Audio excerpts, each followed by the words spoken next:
mensagem que o Espírito Santo tem nesta noite para nós. Ele ainda quer continuar falando conosco. Foi bem frisado aqui que o Senhor está falando desde o início do culto, desde as orações que foi feito no início. E nesta noite não perca a sua oportunidade. Eu quero ler para a nossa meditação 1 Tessalonicenses, capítulo 4, versículo 16 e 17. A lição da escola dominical hoje abordou sobre a volta do Senhor Jesus. Desde o início do mês, quando nós programamos para estar ministrando nesta noite, irmãos, o Senhor tem nos impulsionado a falar sobre esse tema. Um tema bem atual e pouco falado por causa das expectativas das pessoas hoje. Mas nós não temos que trazer mensagens. O profeta de Deus, eu quero que vocês entendam isso. Quem é profeta de Deus tem que trazer a vontade de Deus, a palavra do Senhor. Assim diz o Senhor. O Senhor, meus irmãos, tem falado aquilo que Ele quer. E nós temos que abrir o coração para ser receptivos à sua palavra, que não é do homem, mas vem do céu para os nossos corações. Irmão, diga amém? Está fraco, irmãos? Amém? Amém. Diz assim, 1 Tessalonicenses 4, 16 e 17: porque o mesmo Senhor descerá do céu com alarido e com voz de arcanjo e com trombeta de Deus, e os que morreram em Cristo ressuscitarão primeiro. Depois nós, os que ficarmos vivos, seremos arrebatados juntamente com Ele nas nuvens, a encontrar o Senhor nos ares, e assim estaremos sempre com o Senhor. Amém? Feche os seus olhos, vamos fazer uma oração. Pai, nesta noite, eu me coloco, meu Deus, diante do Senhor mais uma vez. A palavra não é minha, a palavra é do Senhor. Eu apenas, meu Pai, sou o canal. Cada um que está aqui nesta noite, venha abrir o seu coração para esse tema tão importante da sua palavra, para esses dias que nós estamos vivendo. Meu Deus, tem misericórdia, repreende todo mal e faz aquilo que te apraz. Eu abençoo a todos nesta noite, na autoridade, no nome do Senhor Jesus. Amém. Amém. Podemos assentar, meus queridos, prestando atenção na palavra do Senhor. Meus irmãos, eu quero nesta noite falar sobre o arrebatamento da igreja. O arrebatamento da igreja.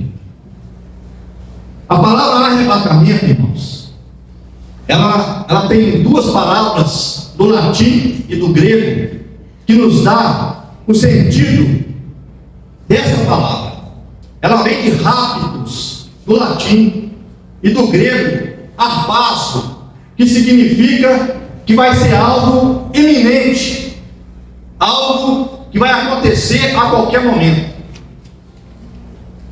Tanto no latim como no grego, o significado de arrebatamento é tomar para si, ou seja, tomar com força. Tomar com força. E Paulo aqui, irmãos, ele está tirando uma dúvida da igreja de Tessalônica. Por quê? Os irmãos ali não compreendiam como ia ser o arrebatamento. Eles estavam em dúvida com as pessoas que serviam a Deus, que já tinham partido. Como ia acontecer isso? E havia ali os falsos mestres que ensinavam algo contrário àquilo que estava na palavra do Senhor, fora dos ensinamentos de Cristo. Então Paulo agora explica para os irmãos. Primeiro, aqueles que morreram em Cristo não vai preceder aqueles que estão vivos. Primeiro, vai ressuscitar aqueles que morreram em Cristo. Depois, os que estiverem vivos também encontrará com o Senhor nos ares, juntos a encontrar com o Senhor nos ares. E no versículo 18 ele fala assim: olha, consolai uns aos outros com essa palavra. Agora no capítulo 5, no versículo a partir do versículo 5 até o versículo de número 11, Paulo fala, irmãos, da vigilância. Como nós devemos estar diante dessa expectativa da igreja, que nós não podemos dormir, viver de forma como se isso não vai acontecer, que nós possamos estar vigilantes, porque o Senhor voltará. Ele usa aqui uma figura importante, ele usa a figura do ladrão de noite. O ladrão de noite, ele não fala assim: olha, eu vou te roubar, eu vou te pegar, hoje eu vou estar aqui na esquina e vou pegar você. Ele não fala isso. Ele procura te pegar de surpresa, ou te pegar distraído, para que você não tenha condição de reagir. Quando Paulo fala isso aqui, ele está dizendo que vai acontecer numa hora que as pessoas não vão estar esperando. Meus irmãos, por que o apóstolo Paulo ensina sobre o arrebatamento da igreja? Nós temos que entender. Paulo foi o último dos apóstolos. Paulo não andou com Jesus como Pedro, como João, como André, como os demais apóstolos. Paulo foi chamado pelo Senhor Jesus. Em Atos capítulo 9, o Senhor chamou ele, o Senhor o escolheu. Tanto é que nas suas epístolas, quando ele começa a escrever a sua epístola, que foi 13, as suas cartas, as cartas paulinas foi 13, a metade do Novo Testamento praticamente foi Paulo que escreveu. Ou seja, um terço, né? Dentre os 27 livros, Paulo escreveu 13. Então, quando nós estudamos a vida de Paulo, nós vamos ver que Paulo, meus irmãos, quando ele converte, ele fica um tempo com os discípulos, mas ainda havia dúvidas com relação à sua fé em Deus, a sua fidelidade ao Senhor. Muitos ali duvidavam, ficavam com medo, porque Paulo foi um homem terrível. Paulo perseguiu os cristãos, ele consentiu na morte de Estevão, ele entrava nas casas, pegava as mulheres, arrastava pelo cabelo, todas aquelas pessoas que invocavam o nome do Senhor, era preso. Paulo tinha essa autoridade recebida das pessoas da época, das autoridades da época. Então, muitos cristãos ficaram com dúvida se realmente Paulo tinha convertido. Mas aquelas pessoas que viam Paulo falar de Jesus, Paulo pregar o Evangelho, dava certeza, não, ele realmente teve um encontro com Cristo. E Paulo, depois que ele encontrou com Jesus, ele foi perseguido. Eles queriam matar Paulo. Eles não queriam que ele testemunhasse a respeito de Jesus. E os estudiosos da Bíblia falam que ele ficou 14 anos na Arábia, revendo seus conceitos, porque Paulo, antes de ser cristão, ele era fariseu.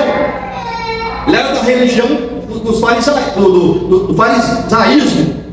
Então, quando ele fica na Arábia, esses 14 anos, Paulo tem um estudo, irmãos, minucioso das Escrituras. E ele aprendeu com muita propriedade sobre a volta de Jesus. Paulo aprendeu sobre os ensinamentos que Jesus deixou durante os seus 3 anos de ministério terreno aqui na terra. E dentro desses ensinamentos, Jesus só não falou sobre o pecado, Jesus não falou sobre a sua morte, Jesus só não trouxe somente cura, mas ele falou que ele ia voltar para buscar a sua igreja. Então Paulo, ele tinha certeza disso, ele tinha consciência desse ensinamento. Por isso que ele fala isso aos Tessalônicos: olha, primeiro ressuscitarão os que partiram em Cristo. Depois nós que ficarmos vivos para nesse momento, seremos arrebatados, num abrir e num fechar de olhos. Ou seja, ele virá como ladrão. Ele virá como ladrão. Agora, meus irmãos, eu quero que você entenda uma coisa: o arrebatamento, irmãos, foi ensinado por Cristo. Jesus, no Evangelho de João, no capítulo 14, versículo 1 e 3, ele fala assim: ó, não se turbe o vosso coração, credes em Deus, credes também em mim. Na casa do meu pai há muitas moradas. Se não fosse assim, eu não vos teria dito. Mas eu vou, e vou preparar lugar. Depois voltarei para vós, para que aonde eu estiver, estejais vós também. Então Jesus já estava preparando os discípulos ali para a sua partida. Mas ele não queria que eles entristecessem, porque quando ele fala da sua partida, os discípulos começaram a entristecer. E ele então fez uma promessa: fica tranquilo, vocês não vão ficar sozinhos. Eu vou enviar o Consolador para que esteja convosco, nos guiando, nos ensinando em toda a verdade. E eu vou voltar para levar vocês para estar comigo. Irmãos, Mateus 24, Jesus dá esses ensinamentos no final do seu ministério terreno. Já estava próximo à crucificação. Jesus vai no templo e ele sai do templo. E os discípulos perguntam para ele: Senhor, quando haverá o sinal dos fins dos tempos e da sua volta? E ele mostra a estrutura do templo. Fala: está vendo tudo isso? Não ficará aqui pedra sobre pedra que não seja derrubada. Se você conhecer a história do templo de Herodes, aquele ali era o templo de Herodes, ele demorou 46 anos para ser construído. Era um templo maravilhoso. Ali existia uma porta formosa de ouro maciço. Sabe quantas pessoas era necessário para abrir e fechar aquela porta? 20 homens era necessário para abrir e fechar aquela porta. 20 homens. Então, irmãos, todas as pessoas olhavam para aquele templo, para a majestade daquele templo, e ficavam ali impressionados com aquele templo. E Jesus agora sai daquele templo e fala que não ia ficar pedra sobre pedra, que não ia ser derrubado. 46 anos para ser erigido, e agora ia acontecer algo que ia derrubar aquele templo. Dentro da mente dos discípulos que estavam ali ouvindo essa mensagem de forma direta, isso não ia acontecer. Porque a estrutura daquele templo, irmãos, era o melhor material da época. Era uma estrutura muito forte. Mas a história nos diz que no ano 70 depois de Cristo, o general Tito, filho de Vespasiano, entra em Jerusalém com seu exército e destrói aquele templo. Queima o ouro todo e mata 1 milhão de judeus. 1 milhão de judeus. E ali acontece a diáspora, que é a dispersão dos judeus para outras partes do mundo, né? Então, ou seja, Jesus deixou 2 sinais para a igreja. Primeiro, irmãos, esse sinal da destruição do templo, que aconteceu no ano 70. E outro sinal, que a Bíblia fala também para a igreja, é sobre a figueira. Quando ela estiver no seu devido lugar, e os seus ramos estiver brotando, preparai, porque já está próximo a vinda do Senhor. O que é a figueira? A figueira é Israel. Israel, meus queridos, foi reconhecido como Estado no ano de 1948. As Nações Unidas, reunidas, reconheceu o Estado de Israel no ano de 1948. Os judeus já estavam espalhados por várias partes do mundo. Eles não estavam na sua terra, mas ali se cumpriu a profecia de Isaías capítulo 66, que o Senhor num dia, ele restaurou a sua nação novamente. E ali o povo de Israel teve o seu estado e pôde voltar para a sua terra para viver de uma forma tranquila. Hoje Israel já é uma terra florescida, hoje já tem um exército mais poderoso do mundo, com os cientistas do mundo, e é respeitado, primeiro pelas suas armas bélicas, e porque, meus irmãos, as nações que conhecem a palavra de Deus protegem Israel, porque sabem que Israel também é um povo eleito do Senhor Jesus. Amém? Então, esses 2 acontecimentos dão uma mensagem para a igreja: a destruição do templo de Jerusalém, Israel como nação agora reconhecida mundialmente falando. Mas Jesus também, meus queridos, ele deixou alguns sinais para que nós possamos ser despertados.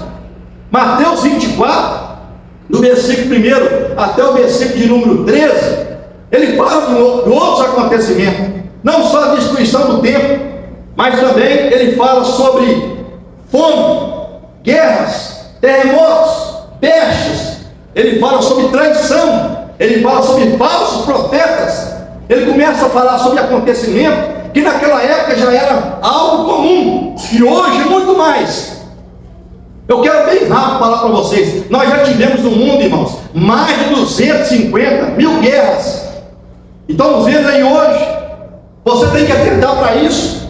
Você está vendo ali mais de 1 ano, não sei quanto tempo, está aquela guerra entre a Rússia e a Ucrânia. O povo não tem paz. Quando eles pensam que está tudo tranquilo, cai uma bomba na cabeça de alguém, cai uma bomba perto de alguém. Pensa como é que é morar naquele lugar. Ou lá na Ucrânia, com a apreensão de uma bomba cair em cima de vocês. Vocês têm visto aí a guerra de Israel com o povo palestino. Praticamente destruiu, mas não é o povo palestino, é o grupo terrorista Hezbollah que está usando aquele povo para tentar destruir Israel, com apoio do Irã, com apoio de vários países da Arábia Saudita, que odeiam Israel. Irmãos, sabe por que Israel não sumiu do mapa até hoje? Porque Deus tem promessa com esse povo. Se não fosse a mão de Deus, esse povo, que é uma nação pequenininha, já tinha sumido da face da terra. Mas por que esse povo existe? Ali é uma luz brilhando, ali é uma luz dizendo para o povo: olha, Jesus está voltando, a figueira já está brotando, os seus ramos já estão tendo, Ele vai cumprir a sua palavra. Então isso também acontece na África, isso acontece, meus irmãos, em várias partes do mundo. Catástrofes naturais, terremotos. Quem diria que nós teríamos uma pandemia mundial? Quem diria que o estado do Rio Grande do Sul ia ficar submerso debaixo da água? Jamais esse povo pensava que ia acontecer isso. Uma tragédia que eles iam precisar de outras partes do Brasil para mandar um donativo para tentar ajudar eles a se erguer novamente. E até hoje está tendo um lugar lá que está ainda limpando, que ainda não está apto para morar ainda. Tudo isso é um recado de Deus para a sua igreja. As enfermidades, irmãos, por mais que a ciência tenha aumentado, por mais que nós temos hoje uma tecnologia avançada, a ciência não consegue irradiar as enfermidades. Sempre está surgindo uma enfermidade nova. O câncer hoje desafia a ciência. Várias doenças. O que é isso? É um sinal que Jesus vai voltar para buscar a sua igreja. É um sinal que não tem paz aqui nessa terra. É um sinal que a nossa morada aqui, irmãos, ela é passageira. É um sinal que nós somos peregrinos e forasteiros aqui nessa terra. Outro sinal que Jesus deixou para nós, quando nós lemos Mateus capítulo 25, ali, irmãos, tem duas parábolas importantes. Primeiro, a parábola das 10 virgens. Das 10 virgens, 5 prudentes e 5 loucas. Aqui não fala de 50% não, irmãos, tá? Primeiro, o importante aqui não é ser virgem. O importante aqui é quem carrega o azeite consigo. O que faz a diferença é ter o azeite nas suas lamparinas. É estar preparado para quando o noivo voltar, entrar com eles para as bodas. E aqui eu não vou entrar nos detalhes culturais dessa parábola, tá? Que ali tem um detalhe cultural, tem uma aplicação para nós hoje. Mas o que eu quero dizer para você é que na parábola das virgens, ali fala sobre vigilância, ali fala carregar o azeite consigo, estar preparado a qualquer momento para encontrar com o noivo. E uma coisa que me chama a atenção, que elas, todas as 10 dormiram, todas as 10 tosquenejaram. Aqui fala de dormir, mas na hora que o noivo viu, que o noivo disse, aí veio o noivo, eles ouviram a voz, só 5 estavam com azeite nas suas lamparinas. 5 era insensata, 5 era insensata. Outro ensinamento que nós aprendemos aqui é sobre os talentos. Os talentos, irmãos, o que me chama a atenção na parábola dos talentos é que Deus repartiu para cada um segundo a sua capacidade. Um recebeu 5 talentos, outro recebeu 2 talentos, e outro recebeu 1 talento, segundo a sua capacidade. Quem recebeu 5 tinha capacidade para lidar com 5. Quem recebeu 2 tinha capacidade para lidar com os 2. Quem recebeu 1 tinha capacidade para lidar com 1. Aquele que recebeu 5 granjeou e ganhou outros mais 5. Aquele que recebeu 2 granjeou e ganhou mais 2. Mas o que recebeu 1 pegou ele e enterrou. E na hora que o Senhor veio para pedir contas sobre o talento, aquele que deu 10 foi aprovado, aquele que deu 4 foi aprovado, mas aquele que deu 1 foi reprovado. Por quê? Enterrou o seu talento. Tudo isso tem ensinamento profundo para nós. E uma coisa que no final de Mateus 25 o Senhor fala: olha, eu tive fome e você foste me ver, eu tive sede, você me deu água. Aí eles perguntam para o Senhor: quando, Senhor, aconteceu isso? E o Senhor disse: olha, quando você fizeste isso para um dos meus pequenininhos, você fez isso para mim. Entrai para o reino do Senhor, preparado desde a fundação do mundo. Agora teve outro que foi rejeitado. Por quê? Porque não preocupou em fazer algo para Deus, não fez algo com a sua oportunidade, com o seu privilégio que recebeu para Deus. Aqui eu quero que você entenda uma coisa. No estudo da igreja, na eclesiologia, dentro da teologia, nós aprendemos sobre a igreja visível e a igreja invisível. Ou seja, a igreja visível são as denominações evangélicas, que eu não vou nem tentar falar os nomes, porque eu não vou conseguir, de tantos que são grandes, tantas denominações, né? Tem algum pecado nisso, pastor? Não, eu não estou contra nada. A Bíblia, eu tenho porque a minha régua de medir é a Bíblia. Tá? A Bíblia é para todas. A Bíblia é nosso aferidor de fé. Então, por isso que nós temos que conhecer as Escrituras, para mim saber aonde é o meu lugar, para mim saber se realmente a mensagem está de acordo com o ensinamento de Jesus e com o ensinamento dos apóstolos.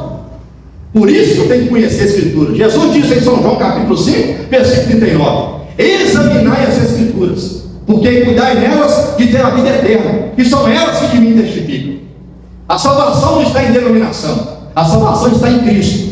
A denominação é o lugar que nós reunimos, é o lugar que nós adoramos a Deus, é o lugar que nós praticamos a ordenança de Cristo, onde batizamos e onde também tomamos a ceia, e está dentro do propósito de Deus.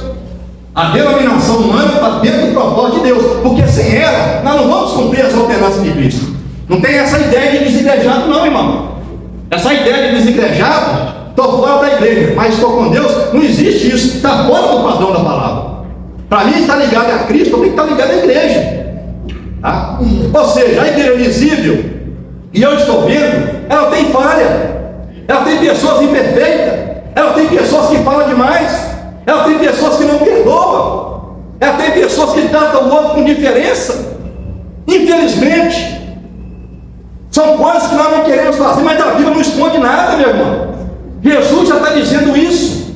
Por isso que nós temos que nos santificar e melhorar através da palavra do Senhor, porque a palavra vai nos limpando, a palavra vai nos ensinando assim, ser melhor. Por isso tem que ter os trabalhos dos grupos, para trabalhar a fé de cada grupo, para trabalhar o amor, para trabalhar a misericórdia, para nos colocar dentro da vontade de Deus.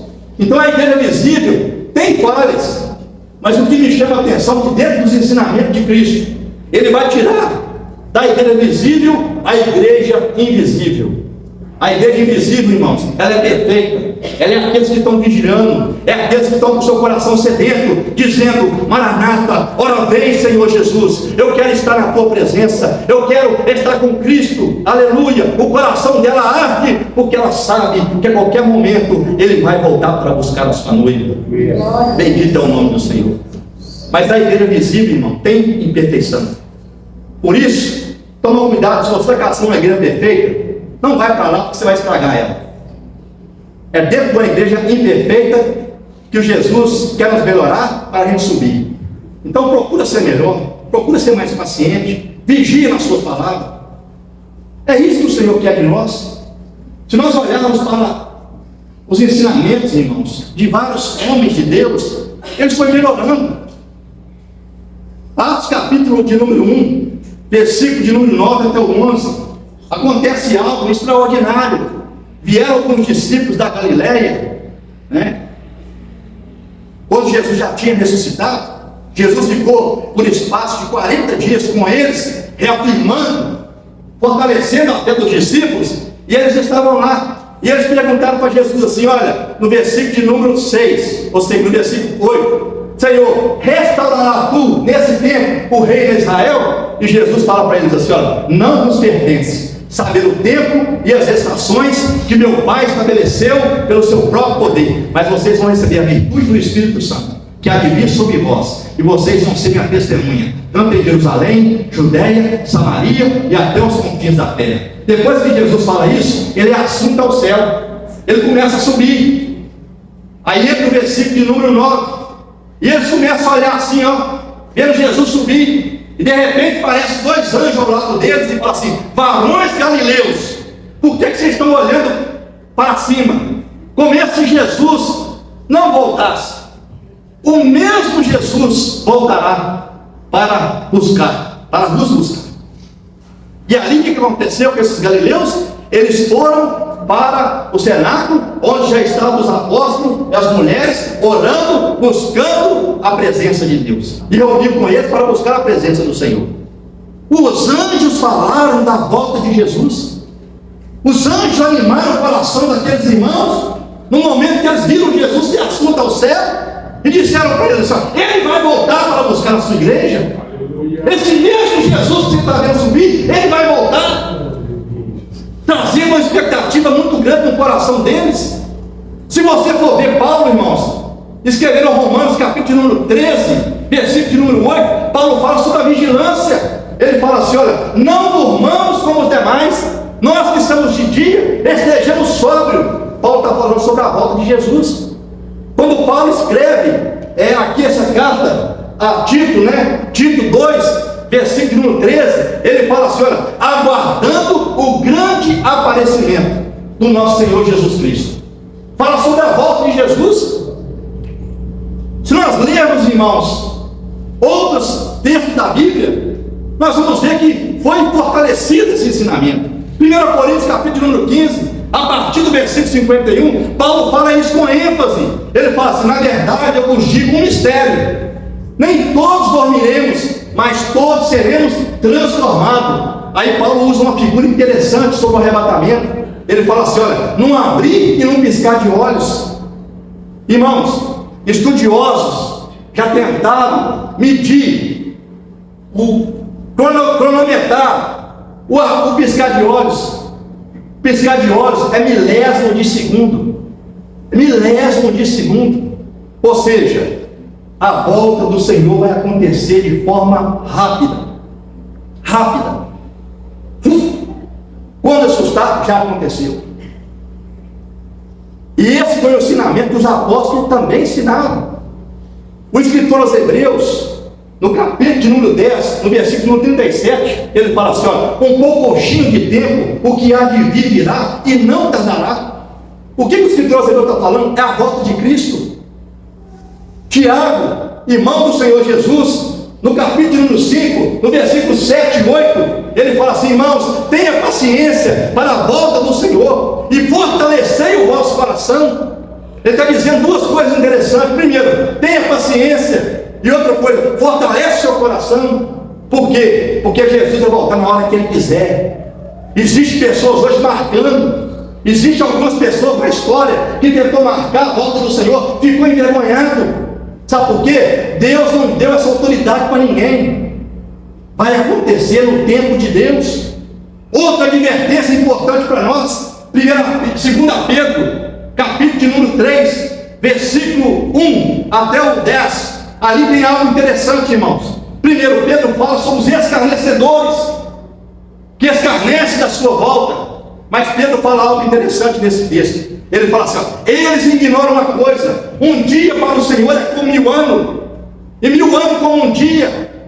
O Senhor não retarda a sua promessa, ainda que alguns a tenham por tardia, mas é longânimo para convosco, não querendo que ninguém se perca. Aí ele fala que o Senhor vai aparecer e vai levar a sua igreja como ladrão. Ele usa a expressão do ladrão também novamente. Então todos esses textos, irmãos, mostram para nós os ensinamentos sobre a volta de Cristo.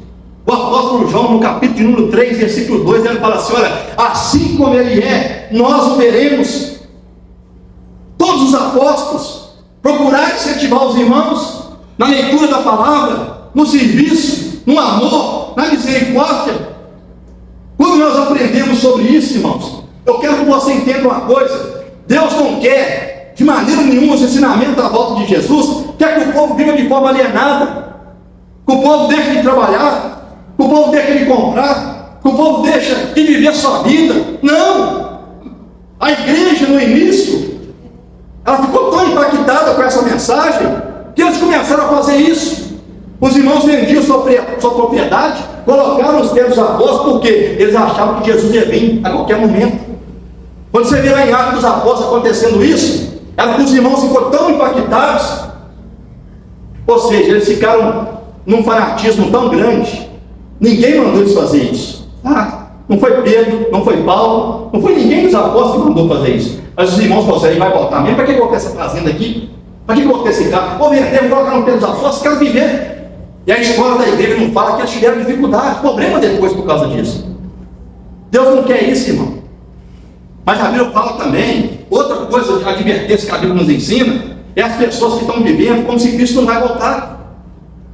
Paulo escreve, 1 Coríntios capítulo 15, versículo de número 19, se nós esperarmos em Cristo somente nessa vida, somos os mais miseráveis de todos os homens. O que a palavra de Deus nos ensina é viver uma vida equilibrada. Você pode trabalhar, você pode sonhar, você pode querer ter sua casa, não é pecado isso aqui não, irmão. Só que o seu coração não pode estar nessas coisas.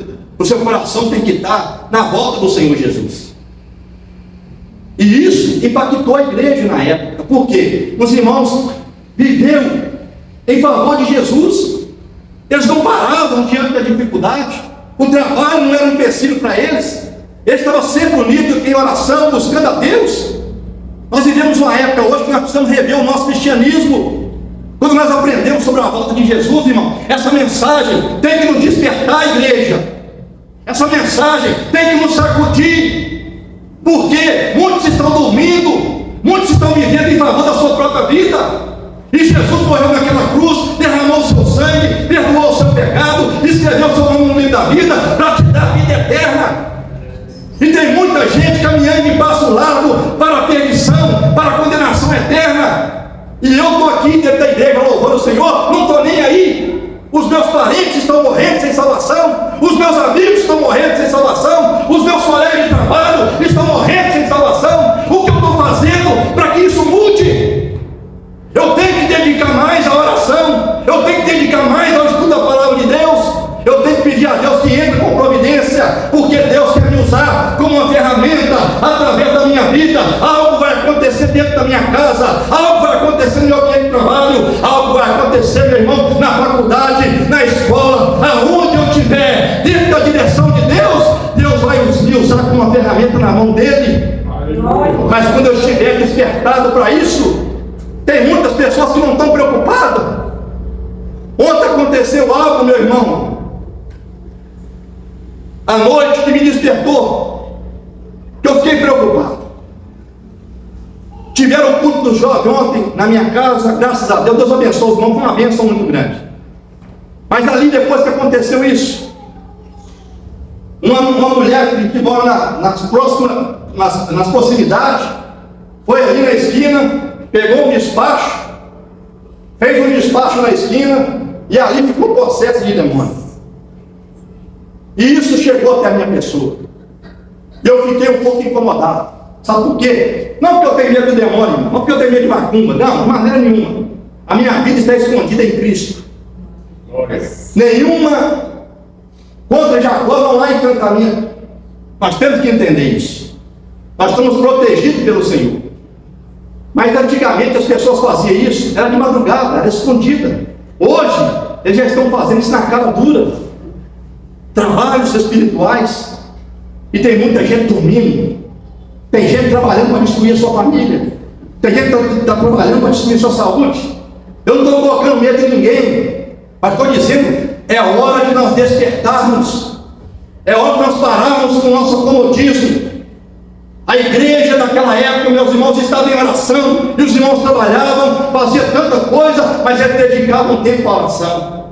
A igreja naquela época parava um pouco para estudar a Bíblia, para orar dentro de casa. E nós hoje pensamos, não, só eu estar indo na igreja, ouvindo uma mensagem, ouvindo uma oração, eu estou protegido por Deus. Culto não é amuleto, irmãos, oração não é amuleto. O Evangelho é algo vivo. Você tem que viver esse Evangelho, e assim você vai fazer a diferença. Mas estamos vivendo uma época tão difícil que você nem pode falar sobre isso, porque dentro da visão secular, todos os caminhos levam até a Deus. Mas nós que somos salvos em Cristo, sabemos que quem leva até a Deus é Jesus, porque Ele é o caminho, a verdade e a vida. Ninguém vai ao Pai se não for por Ele. Mas muitas pessoas estão iludidas. Por que essa mensagem, irmão, sobre a volta de Jesus, ela não é uma mensagem muito receptiva para muitas pessoas? Porque as pessoas hoje estão muito imediatistas. As pessoas hoje querem algo para resolver o seu problema. Quer uma religião para resolver o seu problema. E Jesus não veio para fazer isso. Quando Jesus veio aqui, o povo estava debaixo de um jugo romano. Por que muitos rejeitaram Jesus? Porque as expectativas deles foram frustradas. Eles esperavam um guerreiro, um homem vindo num cavalo branco para pisar na cabeça de Roma, para destruir os romanos e reinar com Israel aqui na terra. Mas quando Jesus colocou o reino dele, era dentro do coração das pessoas. Porque o reino dele não era desse mundo. Eles olharam assim, aí cumpriu Isaías capítulo 53. Nenhuma beleza nós vimos para que o desejasse. Era desprezado, era indigno entre os homens. Mas ali tem o versículo 4. Verdadeiramente, Ele levou sobre si as nossas dores e os nossos pecados. O castigo que nos traz a paz estava sobre Ele, e pelas suas feridas nós somos sarados. Bendito é o nome do Senhor. Meu querido, tem muitas pessoas hoje querendo algo imediatista. É por isso que muitas pessoas estão indo para a macumba, que lá promete dinheiro, vem um namorado de 3 dias. Eu fico preocupado hoje, as pessoas têm que tomar muito cuidado com quem você relaciona. Quem não serve a Deus hoje tem que tomar muito cuidado com quem você vai se relacionar, com quem você vai escolher para estar do seu lado. Você pode pensar que está escolhendo bênção, está vindo maldição para a sua vida. Toma cuidado, toma cuidado. Por isso nós temos que orar, buscar a Deus e vigiar. Então a palavra de Deus para nós, irmãos, é vigilância. Deus quer que nós tenhamos uma vida equilibrada. E o Senhor Jesus, em Mateus capítulo 24, Ele fala assim, olha, Mateus 24, versículo 37. Como foi nos dias de Noé, assim será também na vida do Filho do Homem. Porque nos dias de Noé, anteriores ao dilúvio, comiam, casavam, davam-se em casamento, até o dia que Noé entrou na arca. E não perceberam até que veio o dilúvio e levou a todos. Assim será também na vinda do Filho do Homem. Agora no versículo 42, diz assim: vigiai, porque não sabeis a hora em que há de vir o vosso Senhor. Todas essas mensagens despertam a nossa vigilância, despertam o nosso compromisso, despertam a nossa devoção. Trabalhe, estude, compre, venda, negocie, casa, namora, faz tudo, mas que a chama no seu coração não apaga. Que você esteja com a chama acesa, dizendo: Maranata, ora vem, Senhor Jesus, porque na hora que a trombeta soar, você vai subir, vai ser arrebatado para estar junto do Senhor, e ali você vai estar para sempre com o Senhor.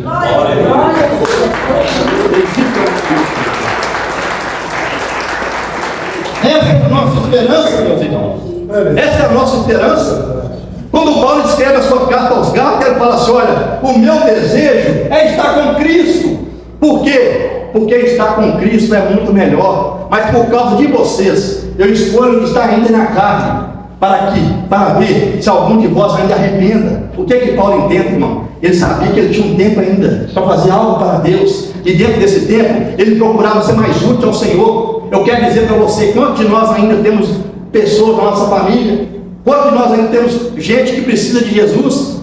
Se nós fôssemos olhar para as nossas lutas, nossas necessidades, nós queríamos estar com Cristo, mas por causa dessas pessoas ainda que não se converteram, que ainda não disse sim para Cristo, nós temos que estar ainda aqui um pouquinho, para lutar para essas pessoas, para fazer alguma coisa, para que essas pessoas se arrependam.